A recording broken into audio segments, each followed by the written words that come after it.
Hola a todos y bienvenidos a Derecho Penal sin Misterio. Hoy iniciaremos esta serie de videos con un tema que genera mucha controversia, que es bastante polémico, y es la libertad por vencimiento de términos. Vamos a hablar de ella, vamos a entender de qué se trata la libertad por vencimiento de términos y revisar todas las condiciones desde lo jurídico y también algo desde la concepción popular de la libertad por vencimiento de términos. Empecemos por algo. Para que nosotros hablemos de una libertad por vencimiento de términos, es un requisito sine qua non que alguien esté capturado. Entonces, primero tendremos que hablar de las capturas. ¿Cuándo se puede dar una captura? ¿Cuál sería la razón por la que se materializa una captura? ¿Y cuáles son los términos que empiezan a correr desde allí? Entonces, para ello tendremos que hablar de nuestro Código de Procedimiento Penal, Ley 906 del 2004, en donde tenemos unos requisitos específicos para la captura consagrados en su artículo 297. Allí nos da un término inicial para que un juez de control de garantías revise la situación en la que se dio la captura, si en efecto se cumplieron los parámetros legales y puede determinar que esa captura es legal o no. Las dos situaciones por las cuales se puede capturar a una persona es por una situación de flagrancia o por un mandato expreso de un juez, es decir, cuando exista una orden de captura. En esos dos escenarios, cuando se materialice la captura, se tendrá que poner a disposición de un juez de control de garantías a esta persona o a estas personas que sean capturadas para que él pueda determinar lo que acabo de mencionar, si se cumplieron todos los parámetros legales y esto tiene un plazo específico. Son 36 horas. Aquí empieza un debate gigante, muchas discusiones y muchas situaciones a revisar, partiendo de algo tan simple como desde cuándo se empiezan a contar las 36 horas. Y por último, cuándo se interrumpe el conteo de esas 36 horas. Este tema no es pacífico, este tema tiene discusiones recurrentes. La Corte Suprema de Justicia en diferentes pronunciamientos ha tratado de zanjar esta situación, pero redunda sobre garantías fundamentales, sobre derechos fundamentales, entonces no ha sido una situación tan fácil. Cuando hablamos de la verificación temporal, es decir, cuándo se inicia y cuándo termina el conteo de las 36 horas, es importante mencionar que de manera reiterada, la Corte Suprema de Justicia ha indicado que el conteo de esas 36 horas inicia cuando se restringe el derecho de locomoción de la persona. Listo, entonces ese será nuestro punto de partida para verificar el inicio, el conteo de esas 36 horas. Para que nosotros podamos verificar esta situación ante un juez de control de garantías, se debe hacer una solicitud para que se instale esta audiencia. Entonces, este juez de control de garantías tendrá que verificar cuáles fueron los pasos, el paso a paso de la captura y ver si no se vulneró ninguna garantía fundamental. Solo cuando el juez tome la decisión, habrá interrupción de ese conteo de 36 horas. Es decir, que si el juez de control de garantías inicia la audiencia a las 35 horas y 30 y va pasando la audiencia y no se ha logrado verificar, no se han logrado verificar todos los derechos, todas las situaciones que redundan en esta captura, si se excede el término de las 36 horas, podríamos hablar de una ilegalidad de la captura. Repito, esto es un tema bastante controversial. Se habla de algunas situaciones excepcionales donde, por ejemplo, territorialmente no haya la disponibilidad de un juez de control de garantías, donde sean 10 o más capturados y en una misma audiencia se tenga que hacer la legalización de captura. Entonces también la Corte Suprema de Justicia en Sala de Casación Penal ha visto estas situaciones y ha tomado algunas determinaciones respecto a esos casos fortuitos o situaciones de fuerza mayor que impiden que la legalización de captura se verifique en el plazo de las 36 horas y empieza a hablar de un término de plazo razonable. ¿Qué implica esta situación? La Fiscalía, cuando materializa una captura, debe poner a disposición a los capturados ante un juez de control de garantías que verifique esta situación. Primero, quienes materializan la captura generalmente son policías. Estos policías tienen que poner a disposición a los capturados ante la Fiscalía. y la Fiscalía hacer la solicitud ante el juez de control de garantías o en un centro de servicios para que haya un reparto. Primera situación, cuando podemos hablar de una libertad por vencimiento de términos, cuando en el transcurso de esas 36 horas, una vez se restringió el derecho de locomoción, el juez de control de garantías no ha podido verificar las situaciones de captura. Si esto ocurre, se decretará una libertad por vencimiento de términos, o en este caso, las 36 horas. Esta situación pues es usual, es recurrente, pero no tanto como la siguiente que voy a exponer. Bueno, y la segunda situación por la cual se presenta la libertad por vencimiento de términos ya es en el marco del proceso penal, que quizá es la que más relevancia tiene en medios de comunicación y que nosotros o aquellas personas que están un poco alejadas del mundo del derecho penal quizá no entienden o han recibido de mala manera. ¿Por qué? Porque esta libertad por vencimiento de términos siempre se presenta como un escenario de impunidad, en un escenario en que la rama judicial, la administración de justicia no pudo cumplir con su finalidad, justamente de eso, de administrar justicia. Entonces, quiero explicar qué implica esa libertad por vencimiento de términos, desde qué parámetros constitucionales los vamos a revisar, cuáles son sus causales y en qué escenario deja una libertad por vencimiento de términos a un proceso penal. ¿Listo? Lo primero que tendremos que revisar allí son los derechos constitucionales, el artículo 28 y artículo 29 de nuestra Constitución Nacional. El artículo 28 nos dice, toda persona es libre, nadie puede ser molestado en su persona o familia, ni reducido a prisión o arresto, ni detenido, ni su domicilio registrado, sino en virtud de mandamiento escrito de autoridad judicial competente. Entonces, partamos de que la libertad es un derecho constitucional, que puede ser restringido, sí, nos da las razones, por un escrito de autoridad judicial competente claramente justificada. Y pasemos al artículo 29. El artículo 29, que para los abogados es, digamos que la piedra angular, que es el debido proceso desde la perspectiva constitucional, nos indica lo siguiente. El debido proceso se aplicará a toda clase de actuaciones judiciales y administrativas. Nadie podrá ser juzgado sino conforme a leyes preexistentes al acto que se imputa ante juez o tribunal competente y con observancia de plenitud de las formas propias de cada juicio. En materia penal, la ley permisiva o favorable, aun cuando sea posterior, se aplicará de preferencia la restrictiva o desfavorable. Toda persona se presume inocente mientras no se le haya declarado judicialmente culpable. Desde esta perspectiva, desde este punto, toda persona se presume inocente mientras no se le haya declarado judicialmente culpable, es lo que va a dar el sustento para las libertades por vencimiento de términos. ¿Qué es tener antecedentes en Colombia? Exclusivamente, antecedentes penales. ¿Qué es tener antecedentes penales? Exclusivamente una sentencia condenatoria ejecutoriada. Lo demás no son antecedentes penales. Por eso acá este tema de la presunción de inocencia nos va a dar como todo el sustento para que existan unos términos específicos de juzgamiento. Pasemos a qué son las libertades por vencimientos de términos. Aquí ya entro en un aspecto un poco más técnico y es la estructura del proceso penal. Entonces, posterior a que se ha verificado la legalidad de la captura, si es que ocurrió en nuestro supuesto de hecho, en nuestro escenario, tendrá que venir la formulación de imputación. Esa formulación de imputación es un acto procesal que vincula formalmente a una persona al proceso penal y desde allí empieza un conteo de términos, siempre y cuando esta persona quede privada de la libertad. No en la audiencia de formulación de imputación, porque allí no se pide la privación de la libertad, sino en una audiencia concentrada preliminar subsiguiente que se denomina solicitud de medida de aseguramiento. ¿Qué es una medida de aseguramiento? Una medida de aseguramiento es una medida precautelar en un proceso penal que busca unas finalidades específicas. Esto está consagrado en el artículo 308 de nuestro Código de Procedimiento Penal y nos dice lo siguiente.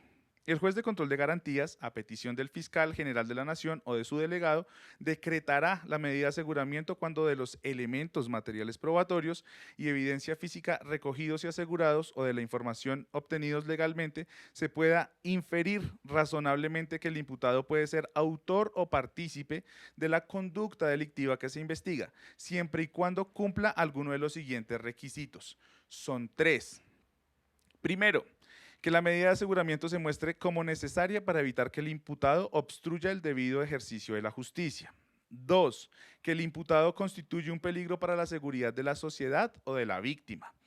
3. Que resulte probable que el imputado no comparecerá al proceso o que no cumplirá la sentencia. Son estos tres escenarios o estas tres causales las que permiten que un juez de control de garantías imponga una medida de aseguramiento a solicitud de la Fiscalía. Entonces, si nosotros tenemos el principio de presunción de inocencia, una persona que ha sido imputada, que le han dicho, oiga, Pepito Pérez, yo lo voy a usted a investigar por tal delito, se presume su inocencia hasta que un juez no determine lo contrario. Entonces, estas medidas de aseguramiento, que una persona quede privada de la libertad en virtud de una medida de aseguramiento, no implica que sea penalmente responsable. Esto se va a tener que comprobar en un largo proceso penal. ¿Listo? Entonces, estas causales que acabo de mencionar, que se obstruya el debido ejercicio de la justicia, que la persona resulte un peligro para la sociedad o para la víctima, o que no comparezca al proceso o a la posible imposición de una sentencia, son las únicas causales por las cuales se puede decretar una medida de aseguramiento. Una vez esto sucede, cuando se decreta una medida de aseguramiento, empiezan a correr unos términos específicos consagrados en el artículo 317 de nuestro Código de Procedimiento Penal, porque esta persona está privada de la libertad sin que sea penalmente responsable. Esta persona simplemente está privada de su libertad en el marco de la investigación. Entonces tendremos que revisar un texto un poco más elevado, un texto supranacional, que es la Convención Interamericana de Derechos Humanos, y vamos a referirnos al artículo séptimo en el 7.5 y 7.6. Entonces, ¿qué nos dice la Convención? Nos dice, artículo 7, derecho a la libertad personal. 7.5, toda persona detenida o retenida debe ser llevada sin demora ante un juez u otro funcionario autorizado por la ley para ejercer funciones judiciales y tendrá derecho a ser juzgada dentro de un plazo razonable o a ser puesta en libertad sin perjuicio de que continúe el proceso. Su libertad podrá estar condicionada a garantías que aseguren su comparecencia en el juicio.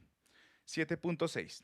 Toda persona privada de la libertad tiene derecho a recurrir ante un juez o tribunal competente a fin de que ésta decida sin demora sobre la legalidad de su arresto o detención y ordene su libertad, si el arresto o la detención fueren ilegales.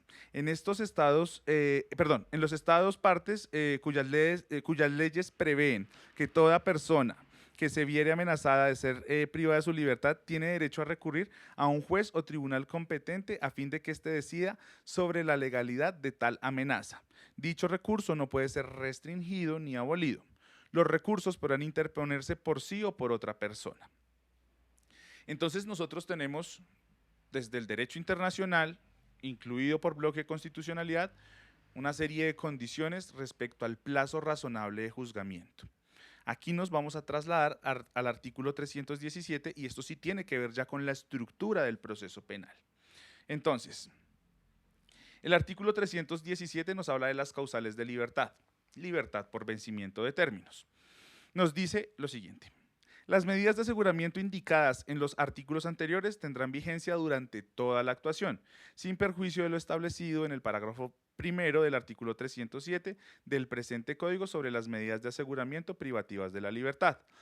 La libertad del imputado o acusado se cumplirá de inmediato y solo procederá en los siguientes eventos.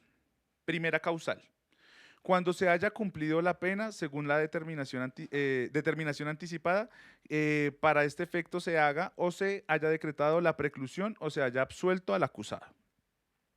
Segunda, como consecuencia de la aplicación del principio de oportunidad. Tercera, como consecuencia de las cláusulas del acuerdo que haya sido aceptado por el juez de conocimiento. Cuarto, y aquí empiezan los términos. Cuando transcurridos 60 días contados a partir de la fecha de imputación, no se hubiere presentado el escrito de acusación o solicitado la preclusión conforme a lo dispuesto en el artículo 294. Numeral 5, hay una corrección que de hecho no tiene nuestro código acá y nos dice, cuando transcurridos 120 días contados a partir de la presentación del escrito de acusación, no se haya dado inicio a la audiencia de juicio. Para explicar esto, hay que tener bases de derecho procesal penal, saber cuál es la estructura del proceso. Repito, para los no abogados quiero hacer como algo muy genérico y es decir, existen una serie de audiencias necesarias en un proceso penal, indispensables. Partimos con la formulación de imputación, audiencia de formulación de acusación, audiencia preparatoria y audiencia de juicio oral. Entonces, estos términos a los que yo me refiero acá en el artículo 317 están determinados por esa misma estructura del proceso penal. Volvamos. Entonces, tenemos transcurridos 120 días contados a partir de la fecha de la presentación del escrito de acusación y no se haya dado inicio a la audiencia de juicio. Sexto, cuando transcurridos 150 días contados a partir de la fecha del inicio de la audiencia de juicio, no se haya celebrado la audiencia de lectura de fallo o su equivalente. Parágrafo primero, y aquí viene algo importante. Los términos dispuestos en los numerales 4, 5 y 6 del presente artículo se incrementarán por el mismo término cuando el proceso se surta ante la justicia penal especializada o sean 3 o más los imputados o acusados o se trate de investigación o juicios de acto de corrupción de los que trata la ley 1474 o de cualquiera de las conductas previstas en el título cuarto del libro segundo de la ley 599 del 2000, que es el Código Penal. Entonces, aquí se están duplicando los términos en algunos escenarios complejos. Entonces, miren cómo el plazo razonable del que estábamos hablando inicialmente, que viene desde el derecho internacional, implica que, pues claro, hay situaciones que no son de fácil resolución, que no son de fácil investigación y se duplicarán los términos de esa medida de aseguramiento, de esa situación en la cual una persona está privada de la libertad sin ser declarado penalmente responsable aún. ¿Listo? Parágrafo 2. En los numerales 4 y 5 se restablecerán los términos cuando hubiere improbación de la aceptación de cargos, de los preacuerdos o de la aplicación del principio de oportunidad. Entonces, aquí también nos indica el Código de Procedimiento Penal que estos términos no corren de manera absoluta, sino que también hay excepciones en los cuales no se van a contar esos términos para la libertad por vencimiento de términos. Parágrafo tercero. Cuando la audiencia de juicio oral no se haya podido iniciar o terminar por maniobras dilatorias del acusado o su defensor, no se contabilizarán dentro de los términos contenidos en los numerales 5 y 6 de este artículo los días empleados en ellas. Cuando la audiencia no se hubiese podido iniciar o terminar por causa razonable fundada en hechos externos, objetivos de fuerza mayor, ajenos al juez o a la administración de justicia, la audiencia se iniciará o reanudará cuando haya desaparecido dicha causa y a más tardar en un plazo no superior a la mitad del término establecido por el legislador en los numerales 5 y 6 del artículo 317. Entonces, ¿a qué me quiero referir con esto? La libertad por vencimiento de términos es un fenómeno en el cual la administración de justicia no ha podido terminar el proceso penal, no ha podido determinar si la persona es responsable o no, no porque no existan pruebas, sino porque el periodo temporal nos indica que ya es injusto mantener privado de la libertad a una persona sin resolver su situación. Entonces, esto busca cumplir ese mecanismo, digamos que la libertad por vencimiento de términos es un mecanismo procesal para cumplir estos parámetros constitucionales, estos derechos fundamentales, el debido proceso y la libertad. ¿Quién toma la decisión en una libertad por vencimiento de términos? Un juez de control de garantías. Quiero explicar esta situación. en el marco del proceso penal y como está dispuesta la estructura de la rama judicial en el marco del sistema penal, tenemos unos jueces de control de garantías que no son los que toman la decisión respecto a la responsabilidad penal, es decir, si una persona es inocente o culpable. Los jueces de control de garantías no toman esta decisión. Esto lo hace un juez de conocimiento. Cuando nosotros hablamos de una libertad por vencimiento de términos, necesariamente tenemos un juez diferente al que está conociendo el proceso. Es otro juez que va mediante un sistema de reparto, o llamémoslo para los no abogados un sorteo, le corresponde a X juez. Ese juez es quien va a tener que revisar unos criterios objetivos que yo acabo de denunciar. Transcurrieron tantos días desde tal acto procesal hasta tal acto procesal y no se ha tomado la decisión. Pues esta persona debe recobrar la libertad porque, repito, se presume su inocencia. Y estos plazos no son cortos. Si uno revisa específicamente la duración, uno diría, es más que suficiente, son tiempos suficientes. Pero el volumen de procesos, la carga que tienen los diferentes estamentos que participan en un proceso penal, implican que muchas veces no se alcancen a cumplir. Yo creo que los medios de comunicación son incisivos, son de alguna manera fuertes e incluso desinforman sobre qué es una libertad por vencimiento de términos, porque una libertad por vencimiento de términos no implica que termine el proceso penal. Lo que significa es que esta persona recobra su libertad, recupera su libertad, mientras continúa la investigación. Entonces, puede ser que una persona salga por libertad por vencimiento de términos y al cabo de 1 o 2 meses salga ya la sentencia que tome una decisión definitiva si esa persona es penalmente responsable y tendrá que regresar a la cárcel a cumplir la pena. Algo importante para mencionar en las medidas de aseguramiento es que, aunque no se trata del cumplimiento de una pena en estricto sentido, porque, repito, es una medida precautelar en donde no se ha tomado una decisión y no se ha desvirtuado la presunción de inocencia, si la persona llegare a ser condenada, este tiempo que estuvo privado de la libertad en virtud de una medida de aseguramiento será contabilizado también y pues hará parte de la pena, de la purga de la pena. Yo sé que van a surgir muchísimas más preguntas en torno a la libertad por vencimiento de términos.